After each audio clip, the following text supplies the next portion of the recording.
Hello, my name is Bill Haley, and this is for Haley 2024 The Movement's Government Reform Ideas. Now, this video is going to be on original authority. Now, if you don't know what I'm doing, this is one of the very first videos you have watched. I want to change the full foundations of government. Change the Constitution to one that gives much more liberty, limited government, more freedom and free enterprise. A lot less monopolized government control.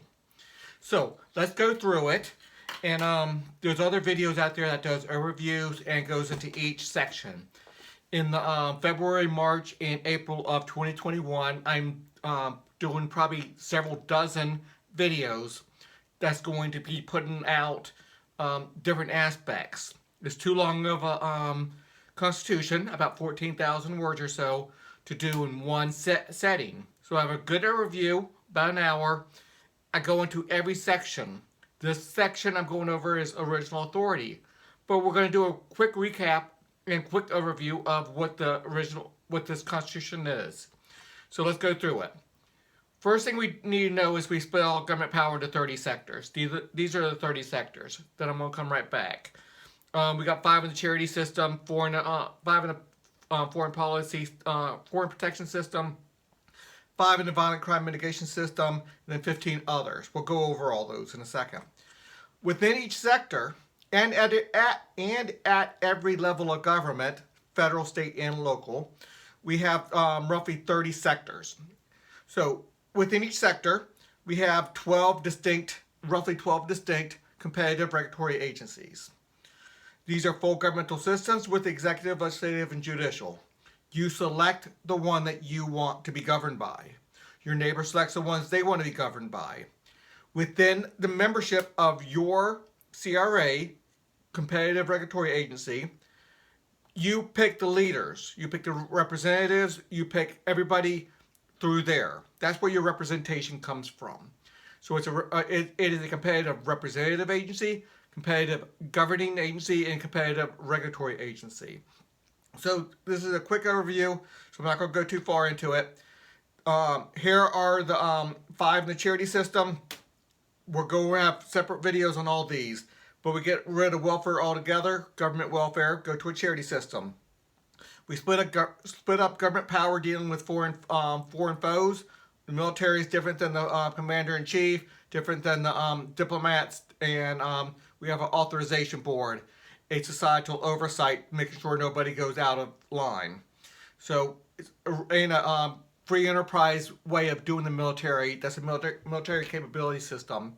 At least as free enterprise as we can. Obviously, it cannot be full free enterprise, but a lot more than we have now. Here's the other 15. I'm not going to go all over every one of them. If you want to read them, you can. But this video is going to be on original authority and really teaching the foundations of how we create law and rights and equality, and we'll get into it. Okay, here is the Constitution, and we'll have about 15 sections and 30 sectors. So 15 sections is, first one, citizenship. I got the video out there. General laws, that video is going to be out there. Bylaws, dealing with, you have to look at that bylaws. I'm not going to go into that today or on this video. Federal, state, and local, it describes that we have all three are within the same Constitution, but there's words saying federal, state, and local. You see which one has the authority and how that's all going to work. And that's throughout the whole Constitution. Supermajority, 70% for monopolized control. So any monopolized governance will have to be, or monopolized regulations or laws, that has to be more of a 70% supermajority. Everything else is within your competitive regulatory agencies, your competitive governance. So we are going to a competitive governance system of government. It's a change to the foundations of government. The parent sector board is just part of the structure. The sector boards, that's when it goes up to a monopolized governing or regulations. They still govern through the CRAs, but that's a whole other teaching on that. I have several videos out on that alone. Plus, everything's on my website. Competitive regulatory agencies, This is 90% of this whole Constitution. I haven't done that video yet. I'm getting ready to soon. But competitive regulatory agency is the base. Everything else in this Constitution is built around this to make this work. This is where you're going to interact the most with government.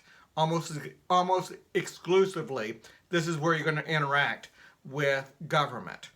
So this is where you're going to get your representation. This is where you're going to get your governing, your regulations, and a few things will have to be monopolized. A very few things. We can get a lot going towards competitive. So we'll get into that. The rating system, giving high quality information from a wide variety of perspectives. It's a very unique thing. It's a very high power. There's a lot of power in giving ratings and what ratings you give. That's why we need to have it not monopolized but competitive. Taxation, there still needs to be some taxation. Most of us is going to be through CRA fees and paying for the services because we go everything free enterprise, from the military to education to roads to the cops to the courts to the prisons. If it's government owned right now, we're going to free enterprise, but we have societal oversight representative bodies that will make sure anybody with inherent government power is controlled, is given that authority, or you can take that authority away from them. There's so many checks and balances, so many more checks and balances than our current Constitution. How we deal with the debt, our country is currently in debt, and we'll get into that. That's an exciting video we're going to do. Pockets of freedom, foreign policy and immigration, where we can create lands outside of the United States borders and allow oppressed people from the world to go into these pockets of freedom, this land where it can be their forever home, and they can have liberty protected by our U.S. military. So it's a new idea, and I'm excited to give you that video. There's other videos out there on the I have on that. There's write-ups on my website about that, but through the Constitution. I haven't done a Constitution video on that yet, but I will by the end of April 2021. Okay, states partial acceptance per sector. So that's exciting in itself. It's just something to allow the states to sign off on this amendment without having to give up all the control that they're going to have to give up. Because if you go fully into this, the current government loses all control. We still have controls. We create new representative bodies, but the current government is going to lose it all. Let's keep on going. The separation of responsibilities and authorities into 30 sectors. We kind of looked at that already, but here they are. If you want to look at it on the big screen, you can see that where we split charities into 3 sections. Family law and religion are separated, but religion is basically fighting for religious freedom from a high-powered sector level, and that's important. 5 in the foreign protection system, 5 in the violent crime mitigation system. You see the 5 on the screen right here. That allows you to see that a little bit better. Food, education, manufacturing, human resources and sales, identity. Identity is a really exciting sector that I put really important governmental authority in, but it also allows the free enterprise to come in and do services around that much better than the government's currently doing. Then the other 5 sectors I have listed, and if you don't see something that you currently know government has power over, and you don't see it in these 30 sectors, it's going to fall into one of them. And we'll go over that later in other videos, and I try to put it on my website. Okay, original authority. This is only one section of my Constitution, so I'm just going to be reading over this one section here. Okay, original authority is defined within this amendment as where the authority originates, thus stating that an individual, agency, or board has an original authority signifies the highest jurisdiction or where the power lies. So that's the actual clause. All these are going to be clauses in my Constitution here. So I'm defining original authority as not only where it originates, but the highest level. So let's keep on going, because there's so many bodies that's going to have some authority that we need to find out which one's going to have the highest authority. Where is it? Who's subordinated to to the other? And because there's so many, so let's keep on going. People have original authority to own land.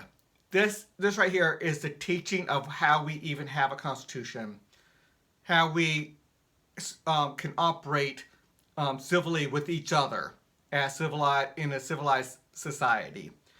People have the original authority to own land. I'm just stating that as a fundamental individual liberty that is God-given, that is just given by the fact that we are alive and we have equality and we can own land. Now, what does owning land mean? Obviously, when we were back in the, go back to the early 1800s, and when the Americans started heading west and populating these areas, we had rules on who owned a certain plot of land. If it was unowned, you can go and plot your land out, but there was rules about you had to maintain it, you had to protect it, you had to occupy it, you had to work the ground. There was a lot of things. So in that same idea, in that same sense of to live in a society, you have to have rules about owning land. So nobody can just say, I own all the land. Somebody else says, I own that piece of land. And then there's a dispute. So just the fact that we are allowed to own land means there has to be rules around ownership. Okay, every clause on here I can speak for an hour on. Okay, people have the original authority to own land. So I just established that as a given. People have original authority to join together under contracts. So I'm allowed to make whatever rules I want to on the land I own, because I own it. People are allowed to join together and have a contract and to have a joint contract. So that's an original thing that people have. Landowners have the original authority to join together to set rules for the land they own.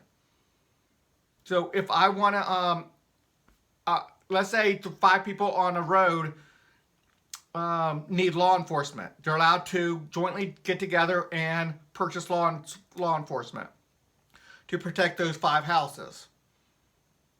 So that's an original authority that an individual has, that individuals coming together can contract together to have. So that has to be established, that's a given. In my Constitution, those are givens. Okay, let's go on. Ownership rights and contracts necessitate obligations. Just like I was talking about 200 years ago when people were heading out west, there was obligations to own land. You couldn't just say, I own this square mile, go back to the East Coast, live 10 years later, come back and say, look, I said I own that land, I own it. No, you didn't occupy it. You did not work it. There had to be rules. If somebody else built a house on there, there were rules saying that if nobody came back and claimed that land within a certain amount of time, then that person who built that house gets to own that land now. So there was rules about, and there are rules about who owns what. And if we don't have those rules, then nobody owns anything because we just go after, we fight each other. Ownership rights and contracts necessitate obligations. So those obligations, like I was saying, you have to protect your land. You have to not infringe on other people's rights. If you have a river going through your land, you cannot pollute it, polluting downriver and harming somebody else downriver.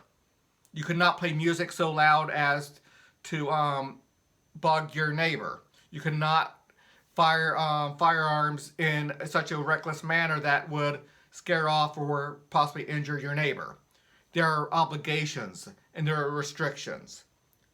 And this Constitution recognizes just the necessity of those obligations and those restrictions. Okay, semicolon. Therefore, a citizen ownership model of government derives from these original authorities and obligations. So I'm claiming that we have a citizen ownership model of government. It was in my Constitution in another section, I believe in the citizens section. But we have a citizen ownership model of government. We Americans own this country. We Virginians own Virginia. Or if you're in California, your Californians own California. Now let's keep on going. Authorities rest in the individual, agency, or board assigned original authority by this amendment, with the understanding that this amendment further divides, allocates, designates jurisdictions and original authority with additional clauses. So I have a lot of clauses that give original authority to one, but then this Constitution recognizes that that original authority has to be divided up, dispersed authority, accountability, checks and balances. It keeps on chopping it into pieces, giving it to different people, different organizations, some to the rating agencies, some to the rating systems, some to the to different sectors. So it divides it. Some to the federal level, some to the state level, some to the local level. So let's keep on going. But it's important that we understand original authority means who has the highest level. But it also is important to understand that this Constitution keeps on saying, okay, we gave it here, but then part of it now gets divided over into another, somebody else has authority over that for a part of it. Because we don't want to just give law enforcement the authority to be policemen without having a checks and balance system, accountability group of citizen representatives to block them when they go out of control. So original authority, everybody always has to have a boss. Even business owners, they have to sell their product to a consumer. The consumer is ultimately the boss and can fire them if they want to. Obviously only from not doing the contract with them, not buying the goods from them. Original authority rests with the individual person. So this is the base. Then I divide it a lot more. But this is where it starts. This is my first time saying original authority, and it's with the individual person. This individual citizen. I say person for a reason. Anybody in the world, if they're a person, a human being, they have this original authority. Now, they might not have authority to be here if they're not a citizen. That's a different subject. We go into that with different sectors, different sections talking about who can be an American. So let's keep on going. But it's important that we start off here, and then we divide up where that authority rests. A person owns their body. Okay, this is my Second Amendment type of the right for self-protection. A person owns their body. That's an important thing to say in the Constitution. And has original authority to protect their body, as well as their property. So you are allowed to protect not just your body, but now your property. Property is land, your house, your goods, your car, your TV, whatever your property is. If it belongs to you, you have the right to protect it. Now, how you do that can be restricted if you cause negative externalities. But that you have the right to do it is an original authority. So, property, possessions, I wanted to make sure we're not talking about, somebody doesn't want to interpret the property as okay, only the land. No, possessions, property, everything. I like to define my words broadly when I want to define it broadly. Narrowly when I try to define it narrowly. I try to define my words. I don't want to leave it up to the subjective determination of a Supreme Court justice, and we'll go into who the Supreme Court justices are within this Constitution. Okay, and because I split that up too. Our current Supreme Court has way too much authority. I really split that up. Anyway, extends to protection. Okay, liberty, freedom. Okay, let me start again. I misplaced myself. A person owns their body and has original authority to protect their body as well as their property, possessions, liberty. That's important to understand that we're allowed to protect our liberty and freedom. I don't want anything to be left out. The same original authority extends to the protection of his or her family, fellow man. So not only do you have the right to protect yourself, you have the right to protect your family and the citizens in general. So that needs to be constitutionalized. Okay, this original authority creates a civil liberty to own, possess, and carry weapons necessary to achieve that protection. Now, because I give that original authority and I call that a civil right in a different part of the Constitution, 30% of the representatives of 30% of the people can raise that level. It takes like 75, I think, percent to lower that level. So 30% is not there to restrict it. 30% is to raise the level needed to restrict it. So 30% can lower governmental controls on you owning weapons. So 30% is very, very powerful for the Second Amendment, people who want to bear arms for that protection. It's 30. All you need is 30% to get rid of 30% of the representatives of 30% of the people to get rid of restrictive laws saying that you can't do this or that.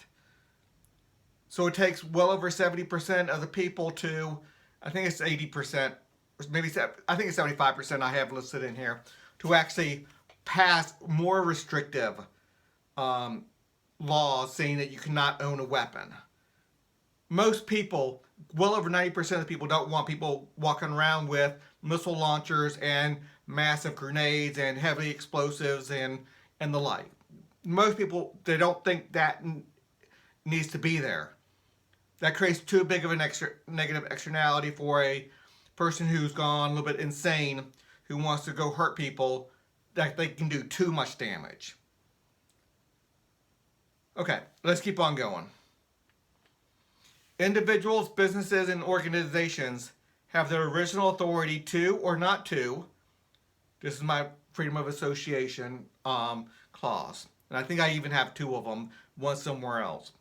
Individuals, businesses, and organizations have original authority to or not to interact, associate, transact, contract, employ, and make agreements with other individuals, businesses, and organizations. Semicolon. Stop right there for a minute. This is so important that nobody can force anybody else to have an association with somebody else. A business to have associations with a business. And that is constitutionalized right here. We have the First Amendment right now with the freedom of association, and it's not protected so well. It's too easily overcome by laws. I know most people want civil rights laws, that you cannot discriminate laws, and those have good purposes to some degree, but it also majorly infringes our freedom of association. There needs to be a correct balance there, and I bring in, again, this is a civil liberty, so it takes well over 70% of the, put it this way, representatives of 30% of the people can wipe away some of these laws that might restrict people from forcing people to interact with somebody or not to interact with somebody. So it's not going to happen often.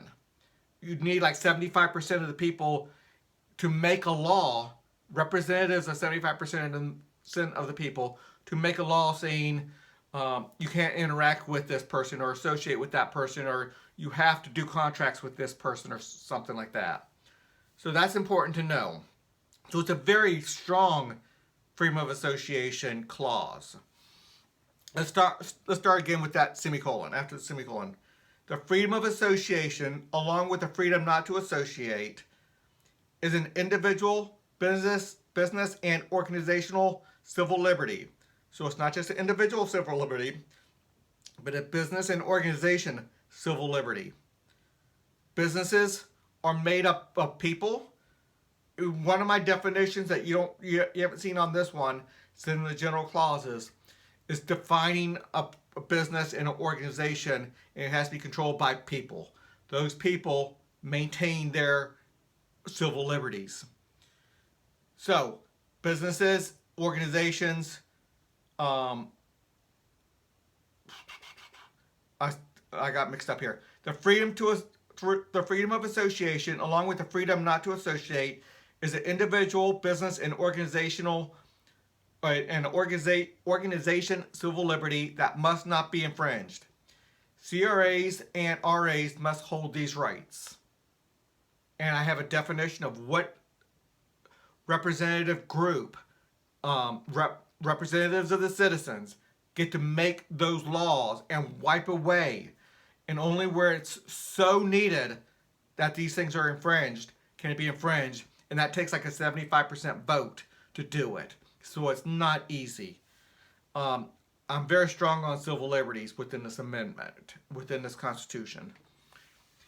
Entities have the right to select their representatives throughout the CRA structure. So the CRAs don't have to accept somebody, though. You have the right to select them, but it's a two-sided agreement on the CRA. So it's highly important that we understand everything's two-sided agreement. A CRA is a private organization with governmental power as long as it has over 5% of the citizens that select it. But a CRA does not have to accept you. And that's highly important to know. Now, most of the time, CRA is going to accept all comers. Only very rarely will they limit who they're going to accept. And I'm not sure exactly why that would be. It's doubtful that it's going to happen often. Some sectors might do it. Other sectors might. That's not a subject to get into right now. However, it's always two-sided agreements. Therefore, a CRA or RA may decline membership. Sector boards may not reject legally established CRAs. So the sector boards are made out of CRAs by representative CRAs. That's a definition of a sector board, is the representatives of all the CRAs, roughly 12 CRAs underneath them. So a sector board cannot deny legally established CRAs. That's part of being an American. That's just part of the structure, and we can't let two-sided agreements go so far as that, because it only takes 5% of the citizens to have representation at the sector board level. State level sectors will have original authority over federal level and local level sectors, except for foreign protection system sectors 6, 7, 8, 9, and 10, where the federal level sectors have original authority. So this is highly important to understand. We have 3 levels of government. All levels of government has all 30 sectors. But we need to have one of the levels to be supreme, to have original authority at the highest level. So the state level for 25 of the 30 sectors will have the top level. Now, I'm hoping that within each sector, many will give local levels a lot of authority, especially the land and water and a couple other sectors, charities and the like. You want them to have a lot of local control. Now, the same people who are members of CRAs at the local level or members at the state level, members at the federal level. So they're going to be kind of on the same page. They're going to want to work together. Especially like-minded people, when you get like-minded people, 10% of the people together, all with similar philosophies of how to do, whether education or EPA laws or police or whatever. They're going to work well together, no doubt about it. Why wouldn't they? It's so much more efficient and productive to work well together. Anyway, but one level has to have original authority over others. And I explained with many clauses outside of this one section within the whole Constitution who's going to have original authority in different sectors. So look through the sectors and you'll see some of the somewhere I split it up differently or whatever. And that's just going to be on different videos. This video is already going to be long enough as it is. State level parent sector boards will have original authority over federal level and local level parent sector boards. So this is important to understand. I was talking about CRAs before. Let's go back.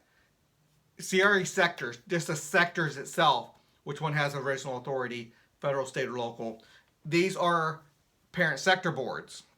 Highly important because parent sector boards divide between the sectors: insurance versus financial regulations versus education versus all the other ones. What's a proper separation? Where does the lines go? So the state level parent sector boards will have original authority. So they say. The federal doesn't say, except for the foreign protection system. The military, the commander-in-chief, diplomats, the five in that. So let's keep on going. But the parent sector board will, because the parent sector board has a little bit of authority in that separation and configuration. And they don't have, the parent sector board never has regulatory or governing authority. That's the sector board, or mostly the CRA. But when it has to be monopolized, it's the sector board. The parent sector board is always monopolized, but they only have authority to say who has the authority, who has jurisdiction over this area. Okay, did I do everything here? Yes. Okay. The state level sector board must designate federal, state, and local authorities except for sectors 6, 7, 8, 9, and 10. So there's 25 sectors within each sector. So education, the state level for education is going to say, okay, federal, you have this authority. Local, you have this authority. Hopefully a lot of that will go down to the local level.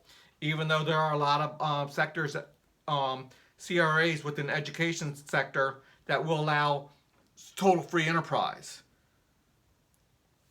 That's a different issue.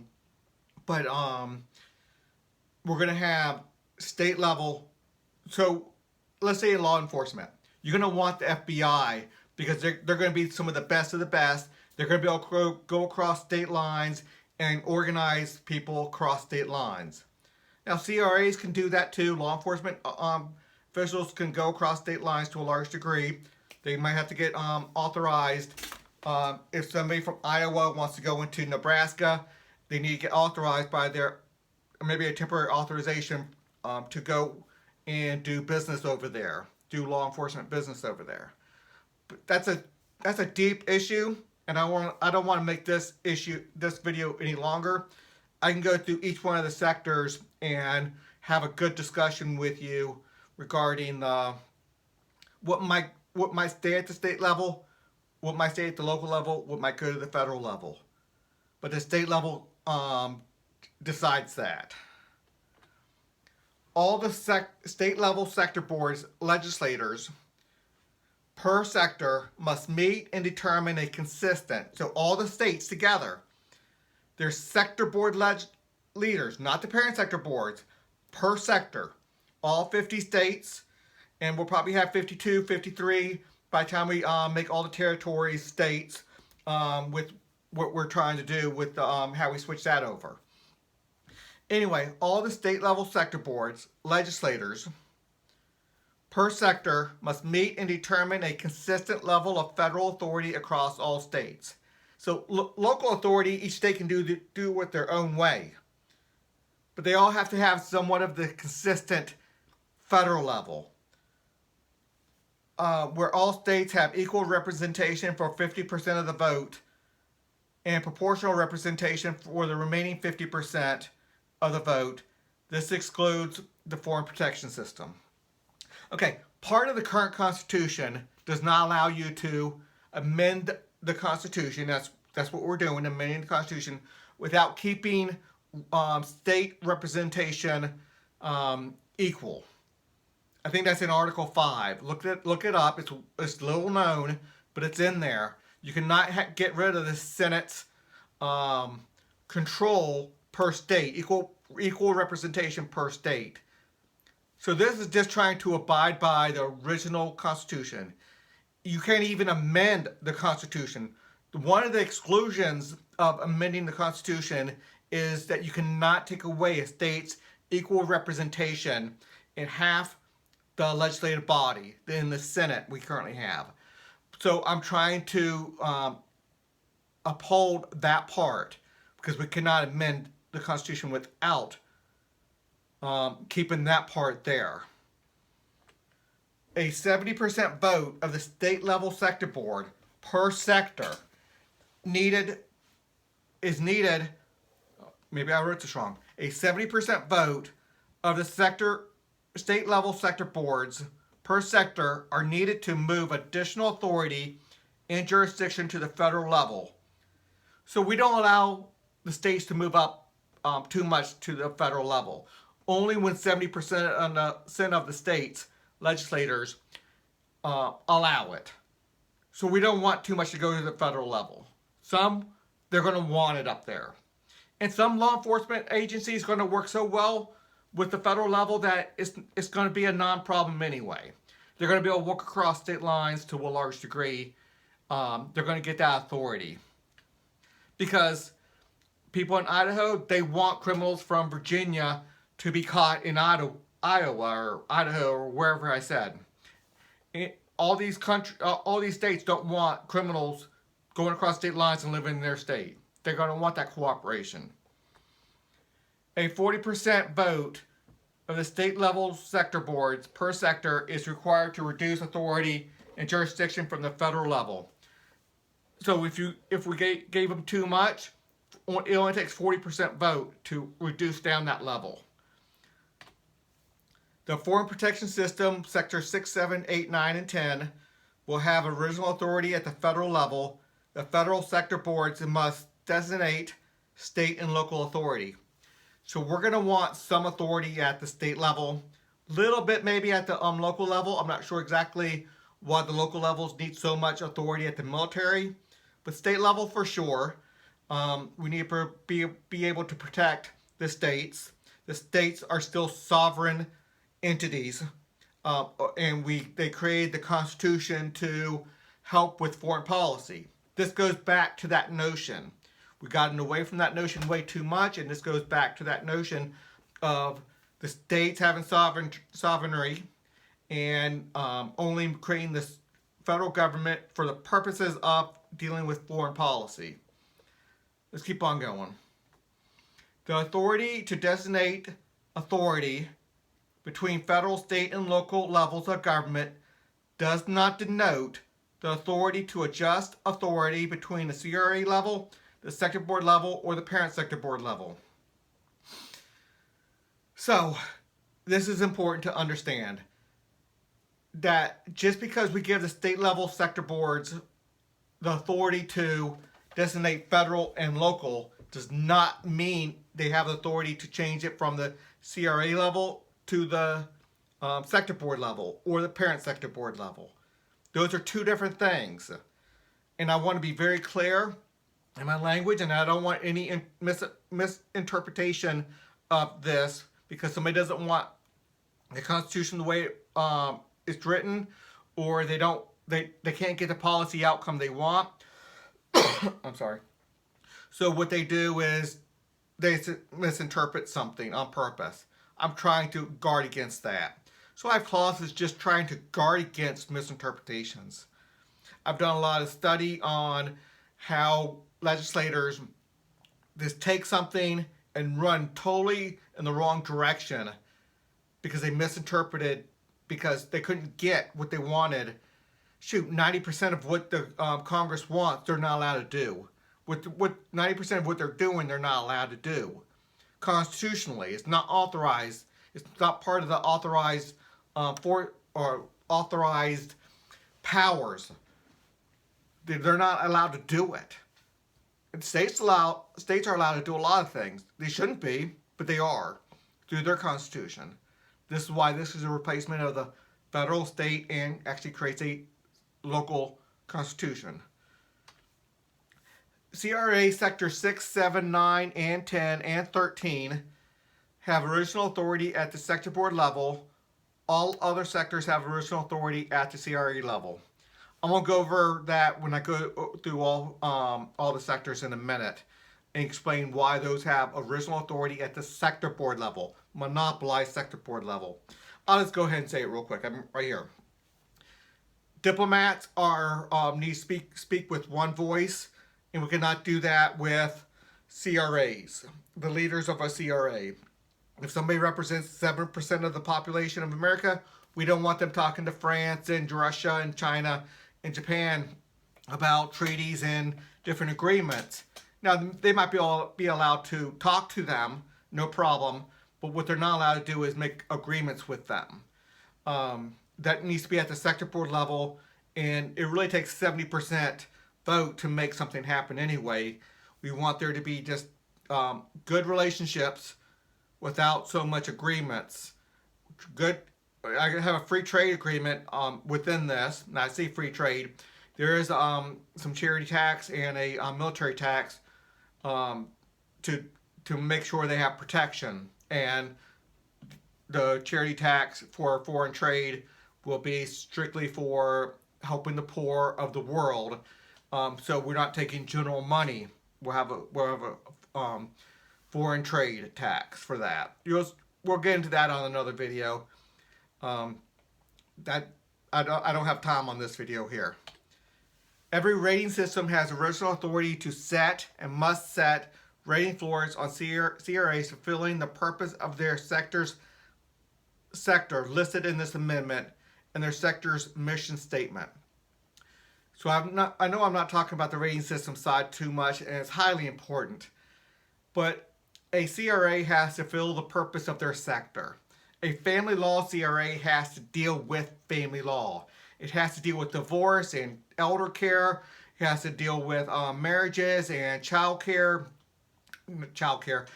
neglect and stuff like that. So though it will have a whole list of things it has to deal with.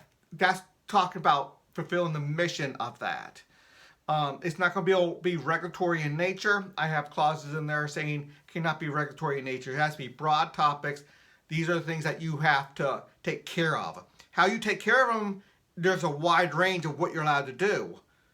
But at least you have to take care of these issues. And there has to be a rating floor on that, which means your level cannot just say, I'm taking care of divorce, and you have one little line that does nothing dealing with divorce. It doesn't work that way. You have to deal with divorce. A lot of ways you can deal with it, but not dealing with it is not one of the options. Now, if you have good ratings within not dealing with it because you structured the whole system in a correct way, that's fine.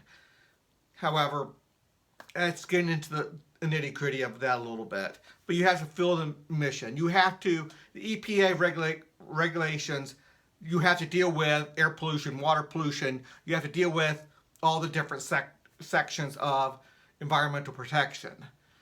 Labor law, you have to deal with overtime. You have to deal with minimum wage. You have to deal with all the different sections of labor law. In banking law, you have to deal with all the different areas. I mean, I can go on forever. Okay. Now, this video is supposed to be just us trying to make it a lot shorter, but it's a teaching video. It's the original authority is talking about the original assumptions of that we are human beings with rights, and we have equal rights with everybody else. We are allowed to own a piece of land. With that comes the ability to have contracts with other people who own bigger plots of land or combined own land, and then we get to set the rules for the land we own. And then finally, the social contract, because we do a full social contract where if you don't sign, you stop becoming a Virginian, an American. You stop becoming that, and you might not have the ability to live here because you don't own the country if you do not become an American. And every American has the right to become an American, sign the social contract. So we'll get that video is already done. Look at citizenship on that. Anyway, please consider a donation to Haley 2024 the movement, that's on the website, easy enough to find. And until the next video.